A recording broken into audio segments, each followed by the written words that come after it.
नमस्कार, आप देख रहे हैं CNBC आवाज। मैं हूं मनीषा गुप्ता। और अब सोने के गहनों की हॉलमार्किंग होती है, लेकिन अब अगले साल से उसी सोने की भी हॉलमार्किंग हो जाएगी। सूत्रों के मुताबिक सरकार बुलियन हॉलमार्किंग के प्रस्ताव पर विचार कर रही है और बहुत जल्द उसे लागू भी कर दिया जाएगा। सूत्रों के हिसाब से 9 ग्राम सोने की भी जो गहने हैं उनकी हॉलमार्किंग के नियम भी जल्द आने की बात है। सरकार का ये फैसला कैसा है, कितना सही है और इसका बुलियन हॉलमार्किंग का सबसे ज़्यादा फायदा किसको होगा, इंडस्ट्री इस फैसले को कैसे देखती है, इस पर बात करने के लिए आज हमारी खास पेशकश है। बढ़ रहे हैं और हम जो दायरा बढ़ता हुआ नजर आ रहा है उस पर बात करने के लिए GJC के चेयरमैन संयम मेहरा, बावा ज्वेलर्स के CEO गौरव बावा, अनमोल ज्वेलर्स के फाउंडर ईशू दत्वानी हमारे साथ जुड़ चुके हैं। लेकिन सबसे पहले आपको सुनवाते हैं कि आज हमसे एक्सक्लूसिव बातचीत ने इब्जा के सेक्रेटरी सुरेंद्र मेहता ने उस मुद्दे पर क्या रिएक्शन किया। 9 कैरेट का जो हॉलमार्किंग है वो कई जो बहुत ही पिछड़े हुए क्षेत्र हैं भारत में, विशेषकर वहां पर जहां पे हॉलमार्किंग मैंडेटरी भी नहीं है, वहां पे इस प्रकार की ज्वेलरी बेची जाती है। और ये किसी भी लोगों के साथ में धोखाधड़ी न हो, तो इसके लिए हमने सरकार से कहा और हमने ये भी कहा कि क्योंकि गोल्ड के दाम बढ़ते जा रहे हैं तो कंज्यूमर को एक बेटर ऑप्शन और भी मिलना चाहिए 14 कैरेट से नीचे हॉलमार्किंग वाला। तो ये प्रस्ताव लगभग मंजूर कर लिया गया है और मुझे लगता है कि बहुत जल्द, शायद जनवरी के पहले हफ्ते से ही ये 9 कैरेट की हॉलमार्किंग लागू कर दी जाएगी। बुलियन के लिए भी सरकार से कहा कि आप इसका भी एक हॉलमार्किंग स्वरूप तैयार कर लीजिए। बुलियन पे हॉलमार्किंग फिलहाल जो रिसाइकल्ड गोल्ड आता है उस पे बहुत इसेंशियल है, क्योंकि बाकी तो BIS रिफाइनरी में ही गोल्ड रिफाइन होता है या फिर इंपोर्टेड गोल्ड आता है, वहां वो तो पूरा सर्टिफाइड गोल्ड होता है, उसमें हॉलमार्किंग की कोई रिक्वायरमेंट ही नहीं है। लेकिन जो रिसाइकल्ड गोल्ड होता है, जो पुराना सोना आता है और वापस कैडबरी बन के या टुकड़ों में बिकता है, उसमें हमने हॉलमार्किंग की सिफारिश की है। मुझे लगता है कि इनिशियल फेज में ये हॉलमार्किंग 100 ग्राम के ऊपर ही लागू होगी और स्लोली स्लोली इसको 1-2 साल में 5 ग्राम तक नीचे लेकर जाएगा। हाल फिलहाल लगभग 14 से 16 करोड़ पीस, हर पीस पे एक HUID नंबर डालते हैं और ये पूरे वर्ल्ड में ऐसा कहीं भी नहीं होता है। तो ये एक बहुत बड़ी मुहिम है और कंज्यूमर अफेयर्स मिनिस्ट्री जो है इसके लिए बहुत ही धन्यवाद के पात्र हैं। जिस प्रकार से ये पूरा BIS ने ये मुहिम को उठाया है कस्टमर के लिए, ये बहुत ही काबिले तारीफ है। दूसरी कंट्री उसे धीरे धीरे एक्सेप्ट करेगी। हमारे यहाँ पर भी जो कमियां हैं, जैसे हम आज भी स्टडेड ज्वेलरी होती है, जो पोल्की होती है या जो जिसके अंदर स्टोन्स होते हैं, वो उस प्रकार की ज्वेलरी को हम आज भी हॉलमार्किंग के मैंडेटरी लिस्ट में नहीं है। तो हम चाहते हैं कि ये भी सारी चीजें वहां पे आ जाए और slowly and gradually world will accept what India will say. ये तो बात हुई ऑफ कोर्स कि जिस तरह से आज बातचीत की गई है कि कंज्यूमर अफेयर मिनिस्ट्री में से हमने ये सुना कि आज कि 9 कैरेट ज्वेलरी का प्रपोजल यहाँ पर है और बुलियन हॉलमार्किंग का प्रपोजल भी है और दोनों ही पर यहाँ पर एक्टिवली विचार विमर्श किया भी जा रहा है। लेकिन अब आपको सुनवाते हैं कि कंज्यूमर अफेयर सेक्रेटरी निधि खरे ने हमसे एक्सक्लूसिव बातचीत में लैब ग्रोन डायमंड्स पर क्या कहा। हमारे साथ इस वक्त कंज्यूमर अफेयर सेक्रेटरी निधि खरे मैम, सबसे पहले तो लैब ग्रोन डायमंड को लेकर के एक फ्रेमवर्क बनाने पर आप काम कर रहे हैं, क्या इरादा है, कब तक ये फ्रेमवर्क बनकर तैयार होगा?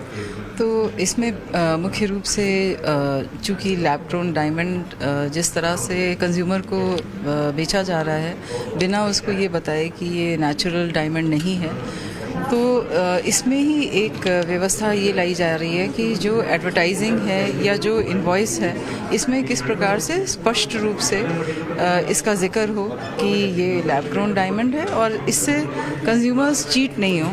और कंज्यूमर्स को भी ध्यान रखना चाहिए कि जब भी वो डायमंड खरीदें तो वो स्पेसिफिकली इस बात को जानने का प्रयास करें कि वो नेचुरल डायमंड है या लैब ग्रोन डायमंड्स है। ये फ्रेमवर्क हम कब तक देख सकते हैं कि आएगा? ये इस पर कार्य चल रहा है, सभी स्टेक होल्डर्स से इस पर चर्चा की जा रही है और जल्दी ही इस पर एक फ्रेमवर्क आएगा। ऑलराइट, तो ऑफ कोर्स यहाँ पर हॉलमार्किंग की जेम्स एंड ज्वेलरी को लेकर जो भी यहाँ पर दिक्कतें फिलहाल हैं उन सभी को सॉर्ट करने की बात यहाँ पर की जा रही है। संयम, पहले आपसे जानना चाहेंगे और बुलियन हॉलमार्किंग पर पहले एक सेंस लेना चाहेंगे। अब तक ज्वेलरी में है और जैसे कहा गया कि 40 करोड़ ज्वेलरी पीसेज अब तक यहाँ पर इंडिया में हॉलमार्क हो चुके हैं, वहाँ पर भी कुछ दिक्कतें हैं क्योंकि सभी कंट्रीज इसको एक्सेप्ट नहीं कर रही। हॉलमार्किंग को लेकर ही काफ़ी सारी खबरें हैं कि कहीं कहीं स्पूरियस या कहीं हमने फेक हॉलमार्किंग भी यहाँ पर होते हुए देखी है। इन सब के बारे में क्या कहेंगे? और दूसरा इंपॉर्टेंट चीज, बुलियन हॉलमार्किंग का इंपैक्ट अब यहाँ पर ज्वेलरी एज अ सेगमेंट पे कैसा पड़ सकता है? पहले तो मैं बताना चाहूंगा कि जैसे कि इंडिया के अंदर हॉलमार्किंग आने के बाद अगर हमारे ज्वेलरी एक्सपोर्ट भी हम करते हैं और अगर दुबई से हमारा कस्टमर को कुवैत भेजता है तो वहां पर कस्टम्स उसको 10 से 15 दिन रोक के पूरी हॉलमार्किंग इंडिया की निकाल के वो ब्लैक कलर का मार्क निकालने के बाद ही अंदर इन्वर्ट करता है। तो अगर इंटरनेशनल मार्केट्स के अंदर भी इंडियन हॉलमार्किंग नहीं है, लेकिन हॉलमार्किंग से कस्टमर का बहुत ज्यादा फायदा हुआ है, सही माल मिलने लगा है और सही तरीके से सेल्स भी जो इंडिविजुअल स्टोर्स की बढ़ रही है। अभी मैं कहना चाहूंगा बुलियन हॉलमार्किंग के ऊपर, जब बुलियन हॉलमार्किंग के अंदर जब भी कंज्यूमर अफेयर्स ने बुलाया था, जीजेसी भी वहां पर रही है उस मीटिंग के अंदर। 42 रिफाइनर्स हैं पूरे कंट्री के अंदर, जिसके अंदर से 18 से 20 रिफाइनर्स हैं वो एक्टिव हैं हॉलमार्क बुलियन के रिफाइनिंग करने के लिए। 150 टू 200 टन्स इंडिया के अंदर रिसाइकल होता है ईयर ऑन ईयर, जिसको वापस बुलियन बनाकर अपने कारीगरों को दिया जाता है। तो इंडिया के अंदर मोर देन 2 लाख 2.5 लाख लोग बुलियन रिफाइनरी के अंदर इन्वॉल्व हैं, जो ज्यादा से ज्यादा लोग सांगली से आते हैं। तो अगर ये लॉ पास होता है तो सिर्फ 15 से 18 जो NABL सर्टिफाइड रिफाइनर्स हैं उन्हीं को रिफाइन करना अलाउड होगा। और इसके ऊपर हम थोड़ा सा और क्लैरिटी हमने गवर्नमेंट को लिखी है ताकि जो बाकी 10,000 रिफाइनर्स हैं कंट्री के अंदर उनको भी काम मिलता रहे। अगर शोरूम के अंदर पुराना सोना आता है, पुराना सोना आने के बाद वो उसे वापस रिफाइनर के पास भेजेगा, बीवीसी या कोई भी लॉजिस्टिक से भेजेगा और आएगा वापस, उसको 15 से 17 दिन लग जाएंगे। और बाकी जो NABL है, जो सर्टिफिकेशन एजेंसी है या लाइसेंसिंग एजेंसी है रिफाइनर्स के लिए, वो अभी साल में सिर्फ 2 से 3 लाइसेंसेस ही दे रहा है। तो सिर्फ कुछ ही लोगों के हाथ में ये आ जाएगा पूरा बिजनेस रिफाइनरी का। इसके अंदर जो लॉ बन रहा है, जीजेसी भी इन्वॉल्व है, लेकिन जो बाकी 10 लोग 8 लोग इन्वॉल्व है इसके अंदर वो रिफाइनर्स हैं। तो हमने इसके अंदर कड़ा किया विरोध डाला है कि बाकी रिफाइनर्स को भी लाइसेंस जल्द से जल्द मिल जाए। दूसरी बात है स्प्लिटिंग ऑफ गोल्ड बार्स। अगर आज 1 किलो की बार हमने रिफाइनर से खरीदी या बैंक से खरीदी, उसको भी हॉलमार्क करवाने के बाद अगर एंड कंज्यूमर को हमको बेचना है तो उसको कितनी बार काटेंगे और कितनी बार काटने के बाद और कितना काटेंगे। कोई कस्टमर आएगा 50 ग्राम लेने, 70 ग्राम लेने, फिर उसको हॉलमार्क करवाने भेजना है। आज भी अगर हॉलमार्किंग सेंटर्स के पास हम जा रहे हैं तो हॉलमार्क सेंटर्स उसको कुछ तादाद में हम अपनी ज्वेलरी बेचते हैं, लेकिन बुलियन अगर शाम को 6 बजे आती है तो 6 बजे आने के बाद वो अगर अपने हॉलमार्किंग सेंटर में भेजेंगे तो उसका रिस्क लाइबिलिटी बहुत ज्यादा बढ़ जाती है। स्प्लिटिंग ऑफ बुलियन के अंदर क्लियरेंस ऑफ ओल्ड स्टॉक के ऊपर भी अभी तक कंज्यूमर अफेयर से हमको बराबर क्लैरिटी नहीं मिली है कि जो पुराना बुलियन पड़ा है हमारे रिटेलर्स के पास उसका क्या करेंगे, उसको कोई एंड डेट रखेंगे, उसके बाद उस बुलियन का किस तरीके से होगा।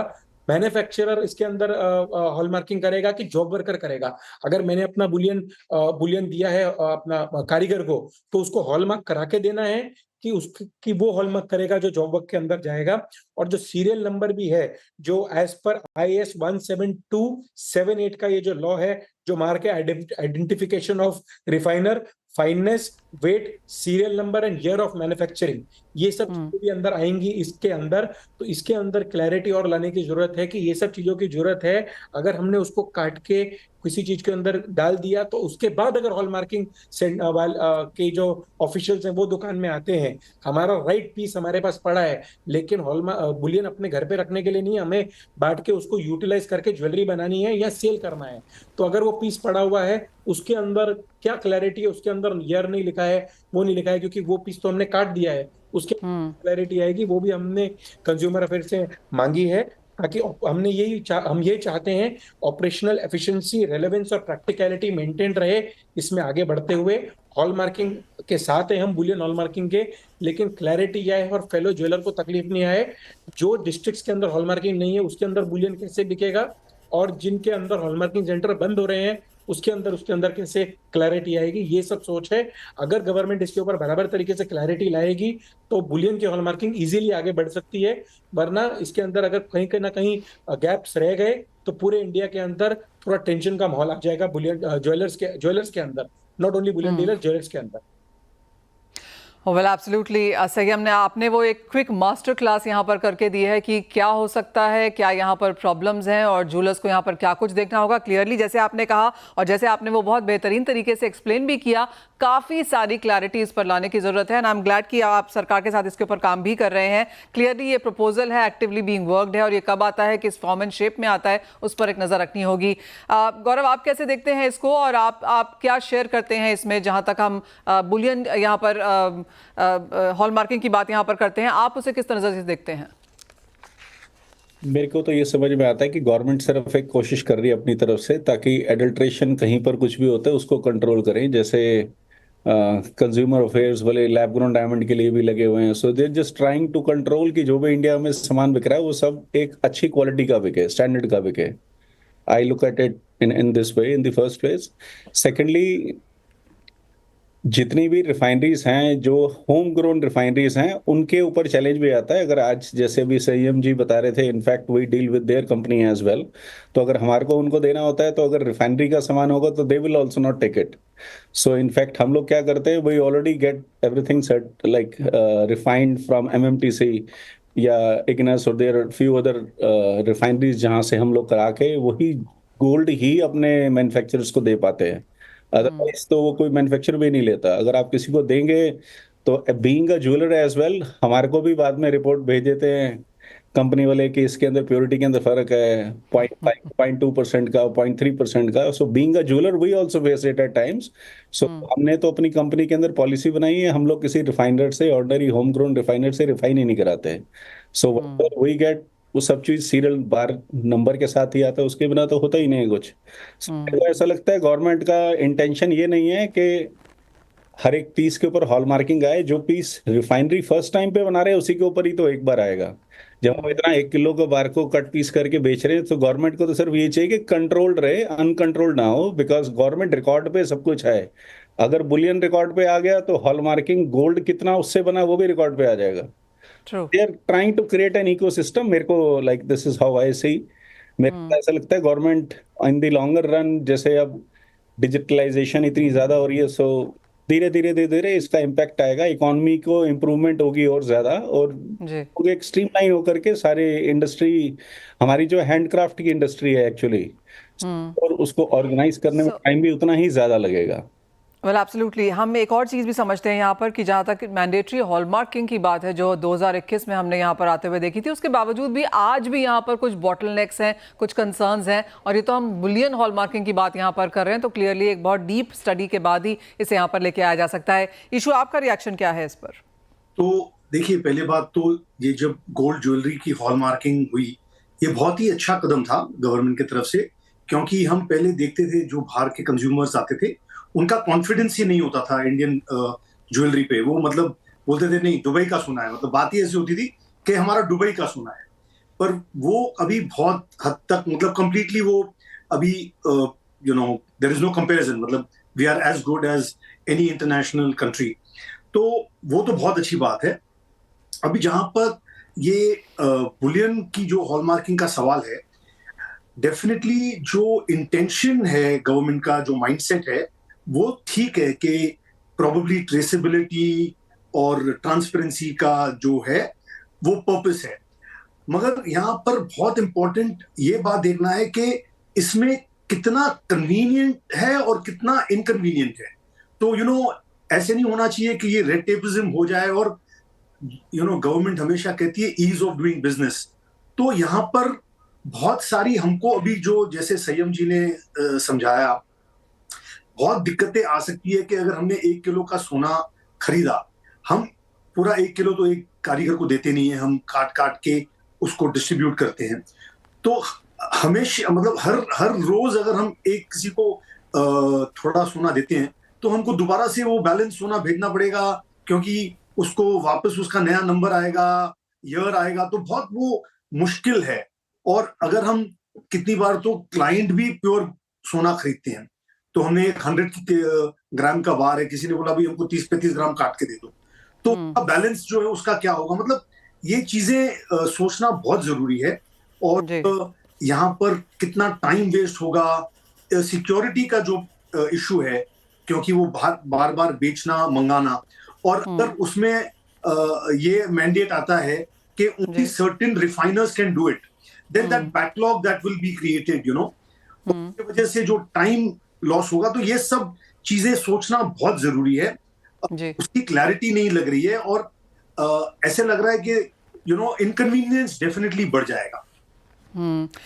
यानी कि वेल स्टेप तो अच्छा है, बिकॉज मार्केट ट्रांसपेरेंट हो जाएगा, ओपन हो जाएगा और क्रेडिबिलिटी यहाँ पर ऐड हो जाएगी, लेकिन ऑफ कोर्स क्लैरिटी यहाँ पर आना बाकी है। किस तरह से ये एफिशिएंसी को इम्पैक्ट करेगा, ऑपरेशनल इश्यूज यहाँ पर जो निकल के आ सकते हैं, और साथ ही साथ इसका ऑन ग्राउंड इम्प्लीमेंटेशन कैसे किया जाएगा, इन चीज़ों पर अभी भी सफाई आनी बाकी है। लेकिन इसी के साथ वेल जेंटलमैन एक छोटे से ब्रेक ले रुकेंगे, जब लौटेंगे तो बात यहाँ पर करेंगे हॉल मार्किंग की, क्योंकि यहाँ पर सरकार 9 कैरेट की ज्वेलरी को भी अब हॉल मार्किंग की यहाँ पर इजाज़त देने वाली है। उसका क्या इम्पैक्ट रह सकता है और क्यों करने की कोशिश है, इस पर भी करेंगे बात।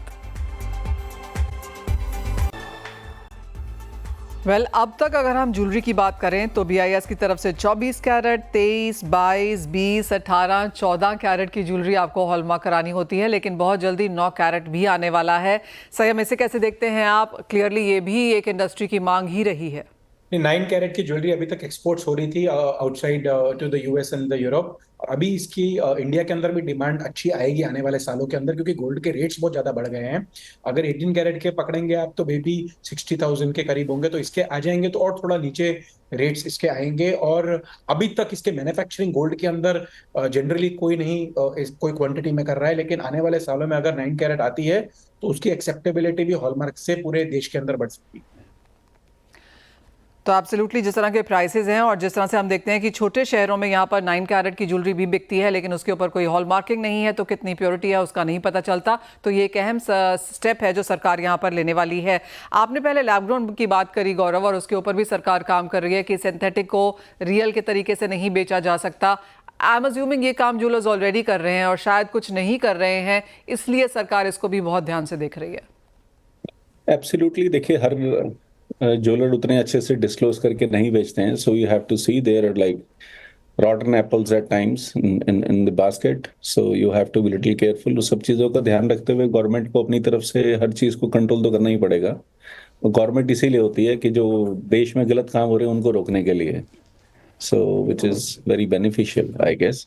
इनफैक्ट हम लोगों ने तो अपना लैब ग्रोन का ब्रांड ही अलग क्रिएट करा है, हमने स्टोर भी अलग करा है, और हम हर बिल के ऊपर लिख के देते हैं। If I look back, in fact I read an article in 2000 I think 14 और 16 इकोनॉमिक टाइम्स में, हमने उस 14 में इनफैक्ट तो हमने उस दिन के बाद से आज तक विदाउट सर्टिफिकेशन एक नोजपिन भी नहीं बेचा डायमंड ज्वेलरी का अपने स्टोर पे, कि जस्ट मेक श्योर कि अगर कस्टमर को बेच देंगे और गलती से अगर कल को लैब ग्रोन निकल आया तो it is going to hamper our reputation. हमारे लिए तो वो मतलब that's going to be a big trap. तो हमने इसलिए मतलब डे 1 से ही सारी चीज़ें हॉल मार्किंग भी करके बेच रहे हैं और सर्टिफिकेट भी साथ में दे रहे हैं। अब जब से लैब ग्रोन स्टार्ट करा है, सो हमने लैब ग्रोन के अंदर भी इनफैक्ट जो हमने स्टार्ट करा है that is a totally different thing. हम लोग उसके अंदर जैसे अगर आप वर्ल्ड के टॉप मोस्ट ब्रांड्स हैं, they use a certain type of cut for their diamond jewellery जो नेचुरल में वो लोग बेचते हैं, तो हम लोग सेम तरीके के कट को ही यूज कर रहे हैं इन लैब ग्रोन डायमंड। सो हम लोग अगर 1000 हीरा देखते हैं अपने ऑफिस में, भी हम लोग उस 1000 में से मैक्सिमम 4 डायमंड्स होते हैं जो हमारे पैरामीटर्स के ऊपर उतरते हैं। तो हम उसके अंदर लाइट परफॉर्मेंस रिपोर्ट कराते हैं, बड़ी सारी चीजें और करते हैं। Then we have trained gemologist who are taking care of everything कि कैसा हीरा लगेगा, उसकी वो स्पार्कल उतना अच्छा होना चाहिए। अगर हम देखते हैं टॉप ब्रांड्स की ज्वेलरी अलग ही स्पार्कल करती है, तो we are trying to create the same kind of sparkle in lab grown diamonds. So that's why we even say what we sell at Iris is the finest lab grown diamonds. Alright, इसी सवाल आपसे भी है, और बाजार कई तरीकों से यहाँ पर खुल रहे हैं, डिस्ट्रप्शंस भी हैं यहाँ पर, और स्पेंड भी हमने ऊपर जाता हुआ देखा है। और इसीलिए और जिस तरह का ओपननेस यहाँ पर है, कॉर्पोरेट्स भी यहाँ पर आ रहे हैं, लोग नए चेन स्टोर्स भी खोल रहे हैं, एक्सपैंड भी कर रहे हैं, बड़े भी हो रहे हैं, स्केल अप भी हो रहे हैं। आप कैसे देखते हैं अब ये इंडस्ट्री आगे जाता हुआ? बहुत ही ब्राइट फ्यूचर है, और you know Indian gold jewellery की क्रेडिबिलिटी हॉलमार्किंग के आने की वजह से बहुत बढ़ गई है। ऑल्सो ओरिजिनली इंडियन कंज्यूमर जो थे वो मतलब 22 और उससे कमती एक्सेप्ट नहीं करते थे। आज के तारीख में 18 कैरेट ज्वेलरी बहुत इजीली चल रही है। जहां डायमंड ज्वेलरी का सवाल है, 18 कैरेट में ही लोग एक्सेप्ट करते थे, अभी 14 कैरेट में भी एक्सेप्ट कर रहे हैं। तो सिमिलरली जब 9 कैरेट आएगा और वो हॉलमार्क जेन्युइन 9 कैरेट होगा, तो गिफ्टिंग और people who have a budget issue, उनको उसका बेनिफिट मिलेगा। तो इसके कारण डेफिनेटली ये हमारा ज्वेलरी का सेगमेंट जो एक्सपैंड होगा, इसकी जो वैल्यू, इसका जो टोटल टर्नओवर है वो एक्सपैंड होगा। तो it's a very welcome step. Well absolutely, हमने इस जो सेक्टर है इसको अच्छे तरीके से ग्रो भी होते हुए देखा है। अगर पिछले 2-3 साल के बैलेंस शीट्स उठा के देख लें तो चाहे वो सेल्स है, चाहे वो ट्रेसेबिलिटी है, चाहे वो जिस तरह की हमने बढ़त यहाँ पर आते हुए देखी है मार्केट्स में, इन सेंस ऑफ प्रॉफिटेबिलिटी भी ऑन द हायर साइड रही है। संयम, एक फाइनल शॉर्ट सवाल आपसे, एक और चीज़ जो आज निधि खरे ने बोली वो थी ज्वेलरी ट्रेसेबिलिटी को लेकर। As of now of course काफ़ी सारी चीज़ें जैसे हो रही हैं, आप भी कह रहे हैं कि बहुत क्लैरिटी चाहिए, कैसे हम स्टेप 1, 2, 3, 4, 5 कैसे आगे बढ़ेंगे वो देखना होगा। लेकिन ज्वेलरी ट्रेसेबिलिटी अभी कितना करीब है इन सेंस ऑफ इम्प्लीमेंटेशन?